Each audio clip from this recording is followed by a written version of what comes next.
दोस्तों, जैसा कि आपको पता है, पीएम मोदी जी फ्रांस की 2 दिवसीय यात्रा पर गए थे। 14 जुलाई को फ्रांस का इंडिपेंडेंस डे अर्थात बास्टाइल डे मनाया जाता है और इस बार उसी के उपलक्ष्य पर मोदी जी को गेस्ट ऑफ ऑनर के तौर पर बुलाया गया था। आज के लेक्चर में हम उनकी यात्रा से जुड़ी हुई कुछ महत्वपूर्ण बातों के ऊपर चर्चा करेंगे, जैसे कि रेड कारपेट के ऊपर स्वागत, स्वॉर्ड ऑफ ऑनर से नवाजा जाना and the first Indian prime minister to get France highest civilian award, Indian tri services के कंटीजेंट ने मार्च किया है बास्टाइल डे परेड के ऊपर एंड राफेल ने फ्लाई पास्ट किया है। फ्रांस ने ऑफिशियली एक्सेप्ट किया यूपीआई पेमेंट सिस्टम को एंड पीएम मोदी ने यूएनएससी के ऊपर निशाना साधा है कि देखिए, इतनी बड़ी डेमोक्रेसी होने के बावजूद भी इंडिया का परमानेंट मेंबरशिप में कोई भी रिप्रेजेंटेशन नहीं है। ये न्यूज आप देख पाओगे। In pics, PM Modi gets red carpet welcome in Paris, PM Modi lands in Paris for 2 day visit, receives ceremonial welcome. बहुत ही grand welcome PM Modi ji का किया गया है। जब पीएम मोदी जी ने फ्रांस की धरती पर उतरे, फ्रांस की धरती पर कदम रखा, तो उनके काउंटर पार्ट एलिजाबेथ बोर्ने ने उनका ग्रैंड वेलकम किया। भारतीय राष्ट्रीय गान जन गण मन की धुन के साथ स्वॉर्ड ऑफ ऑनर से भी पीएम मोदी जी को नवाजा गया। लाल कालीन बिछाकर फ्रांस ने इंडियन पीएम का स्वागत किया। ये पिक्स में आप देख पाओगे। Right, so why India France ties are strong, what is the significance of PM Modi's visit.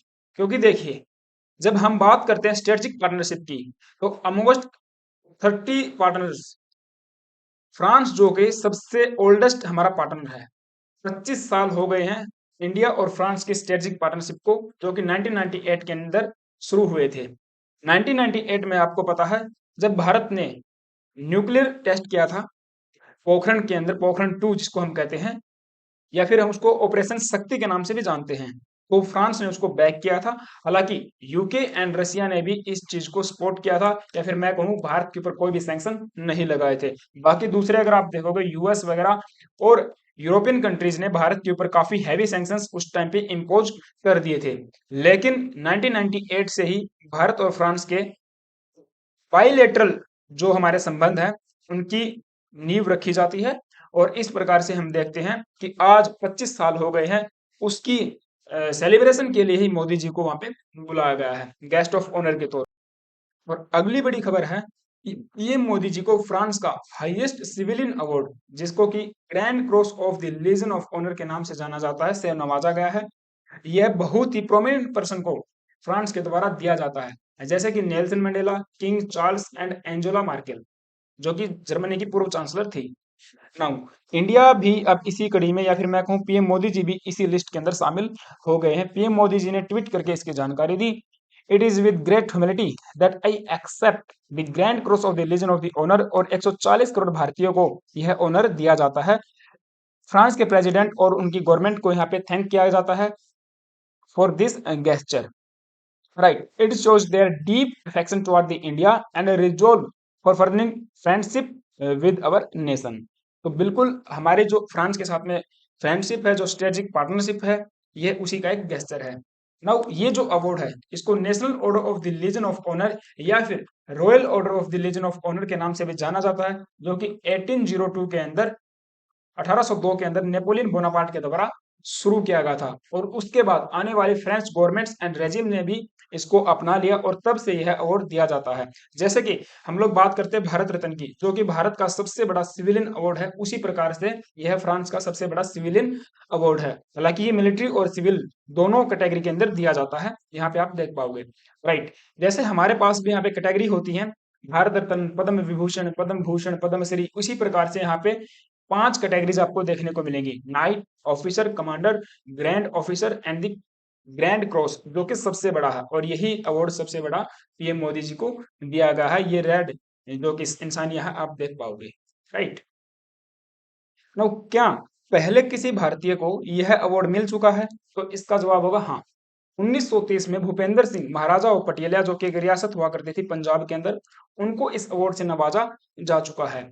उसके बाद 1918 में ग्रैंड ऑफिसर, जो कि सेकंड हाईएस्ट अवार्ड है, से भी महाराजा जी को नवाजा जा चुका है। दूसरे नंबर पे आते हैं महाराजा जगजीत सिंह, जो कि कपूरथला रियासत के महाराजा हुआ करते थे। 1948 के अंदर उनको इस अवार्ड से नवाजा गया था आजादी के बाद। और 1924 में फ्रांस का जो सेकंड हाईएस्ट अवार्ड है ग्रैंड ऑफिसर, उनसे भी इनको नवाजा जा चुका है। तो अगर इस प्रकार से आप देखोगे तो 3 भारतीय फिगर हो चुकी हैं जिनको grand cross legion of the honour से नवाजा जा चुका है, जो कि फ्रांस का सबसे हाईएस्ट सिविलियन अवार्ड है। राइट। अब जो दूसरी कैटेगरी है जैसे कि grand officer, commander officer and night, इनमें अगर आप देखोगे तो महाराजा हरि सिंह को भी ये अवार्ड मिल चुका है, प्रताप सिंह को भी इडार के राजा को मिल चुका है। और कमांडर में जे.आर.डी. टाटा है, मन्ना डे, सत्यजीत रे, अमर्त्य सेन, रतन टाटा जी, अमिताभ बच्चन, लता मंगेशकर, यशवंत सिन्हा, तो ये कुछ प्रोमिनेंट फिगर हैं, उनको दूसरी कैटेगरीज में अवार्ड मिल चुका है। लेकिन सबसे बड़ा जो सिविलियन अवार्ड है वो केवल 3 ही व्यक्तियों को मिला है अभी तक। राइट। नाउ इंडिया के ट्राई सर्विसेज कंटीजेंट ने फ्रांस के बेस्टाइल डे परेड में भी मार्च किया है, ये आप देख पाओगे। इंडियन आर्मी मार्च ऑन सारे जहां से अच्छा on best at Bastille day parade in France. तो 269 का ये दस्ता था जो सारे जहां से अच्छा हिंदुस्तान हमारा और कदम कदम बढ़ाया जाके धुनों पर फ्रांस की धरती डिग करता हुआ नजर आया, जो कि भारत के लिए हम कह सकते हैं कि बहुत ही महत्वपूर्ण इवेंट था। यहाँ पे पीएम मोदी जी भी आप देख पाओगे काफी खुश नजर आ रहे हैं। और जैसे ही हमारा कंटीजेंट डैश के आगे से गुजरा, पीएम मोदी जी एकदम से सावधान भी हो जाते हैं और बेहतरीन तरीके से मार्च हैंड स्विंग देखिए कितना जबरदस्त है। क्योंकि देखिए इंडियन आर्मी की हम बात करते हैं तो जो ड्रिल परेड होती है वो बेहतरीन होती है, विश्व में बहुत ही ज्यादा प्रोमिनेंट और बेहतरीन मानी जाती है। और यहाँ पे ये जो दस्ता है ये पंजाब रेजिमेंट से बिलोंग करता है। क्योंकि आप देख पाओगे जो कपूरथला के महाराजा थे और पटियाला के जो महाराजा थे उन उस टाइम पे भी पंजाब रेजिमेंट ने पार्टिसिपेट किया था, तो उसी को देखते हुए इस बार भी पंजाब रेजिमेंट ने पार्टिसिपेट किया है। हालांकि एयरफोर्स और नेवी ने भी यहाँ पे पार्टिसिपेट किया है। तो ये गजब का कॉम्बिनेशन, हैंड स्विंग और सल्यूटिंग बहुत जबरदस्त है। राइट। और इंडिया का जो हमारा राफेल है इंडियन एयरफोर्स का, उसने भी यहाँ पे फ्लाई पास्ट किया है। टोटल 4 राफेल ने इसके अंदर पार्टिसिपेट किया था। पीएम मोदी जी भी यहाँ पे आप क्लैपिंग करते हुए नजर आएंगे। यहाँ पे जो फ्रांस का तिरंगा तो मीन्स बोलेंगे फ्रांस का जो फ्लैग है, तिरंगा तो हमारा है, फ्रांस के फ्लैग को भी यहाँ पे कलर के रूप में बनाया गया था। तो इसमें भी हमारे जो राफेल जेट थे उन्होंने पार्टिसिपेट किया था। राइट।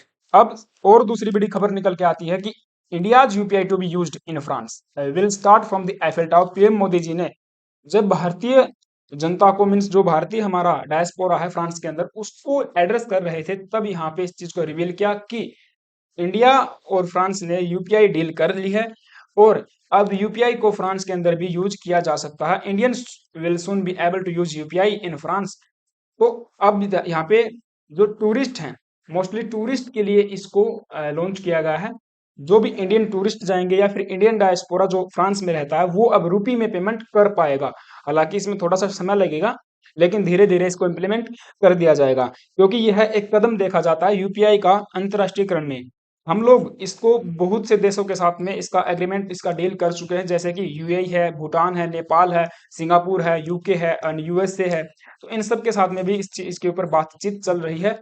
अब फ्रांस में अगर आप देखोगे तो यूरोपियन कंट्रीज में अगर हमको जाना है तो फ्रांस सबसे बढ़िया रास्ता हमको नजर आता है। राइट। एनपीसीआई जो इंटरनेशनल हमारी एक बॉडी है is in talk to extend UPI services in the US and the European countries and the West Asia. तो ये चीज है कि हम लोग यूपीआई को भी अंतर्राष्ट्रीय स्तर पर लेके जाना चाहते हैं, जो कि बहुत ही बेहतरीन पेमेंट का एक मेथड है जिसको यूनिफाइड पेमेंट सिस्टम के नाम से जाना जाता है। राइट। तो एफएल टावर से इसकी शुरुआत की जाएगी और जो भी टूरिस्ट जाएंगे फ्रांस के अंदर वो इसका यूज कर पाएंगे। अब पीएम मोदी जी ने ये भी कहा था कि देखिए हम तो इसको लॉन्च कर देंगे लेकिन इसको सक्सेस बनाना इंडियंस का काम है कि आप इसको कितना ज्यादा यूज करते हो। जब आप किसी शॉप पे जाकर कोई शॉपिंग करते हो या कोई दूसरी सर्विसेज लेते हो तो उसके बदले में आप रुपीज में पेमेंट कीजिएगा। तो ये बात उनके द्वारा बोली गई थी।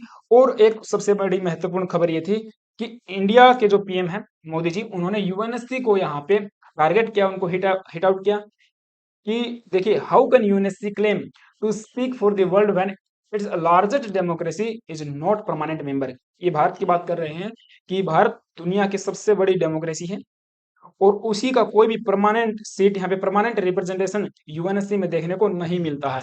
अगर आप देखोगे कि 5 ही देश पूरे विश्व की जो पृष्ठभूमि है उसको तैयार करते हैं तो कहीं ना कहीं गलत है। दूसरा, अफ्रीका की यहाँ पे बात की गई मोदी जी ने कि जो अफ्रीका कंटिनेंट है उसके उसके अगर आप देखोगे तौर पर भी, तो वहां पर भी कोई भी रिप्रेजेंटेशन, परमानेंट रिप्रेजेंटेशन नहीं देखने को मिलता है। इसी प्रकार से साउथ अमेरिका का हाल है। तो पीएम मोदी जी ने ये बात बोली थी, एक फ्रेंच न्यूज़पेपर है लेस इकोस करके, वहां पर उन्होंने ये रिमार्क दिया, वहां पर अपना एक इंटरव्यू दिया था अपनी विजिट से 2 दिन पहले। तो ये वहां पे छपा था, तो ये बात भी बहुत इंपॉर्टेंट हम कह सकते हैं, right. UN body cannot claim to be speaking for the world when its most popular country and the largest democracy is not a permanent member। ये बात मोदी जी के द्वारा बोली गई थी। तो ये थोड़ा सा समराइज था जो मैंने उनकी विजिट का किया है। आई होप कि आपको चीजें समझ में आई होंगी। लेकिन दूसरी एक खबर है कि जो डिफेंस से रिलेटेड है, कि हमारी कौन कौन सी डिफेंस की डील हुई है फ्रांस के साथ में इस विजिट के दौरान, उसका एक सेपरेट वीडियो मैं लेके आऊंगा आधिकारिक पुष्टि होने के बाद, कि कौन कौन सी डिफेंस की डील हुई है। और हम लोग इस लेक्चर में डिस्कस करेंगे कि अब तक, जब से हमारे 1998 से संबंध बने हैं फ्रांस के साथ में, और अब तक कौन कौन से हमने डिफेंस पैक्ट और एग्रीमेंट किए हैं, कौन कौन सी हमने सबमरीन बनाई है फ्रांस के साथ में मिलकर। तो वो सब बातें हम लोग अनदर वीडियो में डिस्कस करेंगे। तो ये लेक्चर था, आई होप कि आपको चीजें समझ में आई होंगी। अगर लेक्चर अच्छा लगा है तो प्लीज एक लाइक कर देना, वीडियो को शेयर कर देना, और एक सब्सक्राइब जरूर कर लेना यदि तो आप चैनल पे नए आए हो। Thank you guys, have a nice day, stay tuned and stay with us. जय हिंद।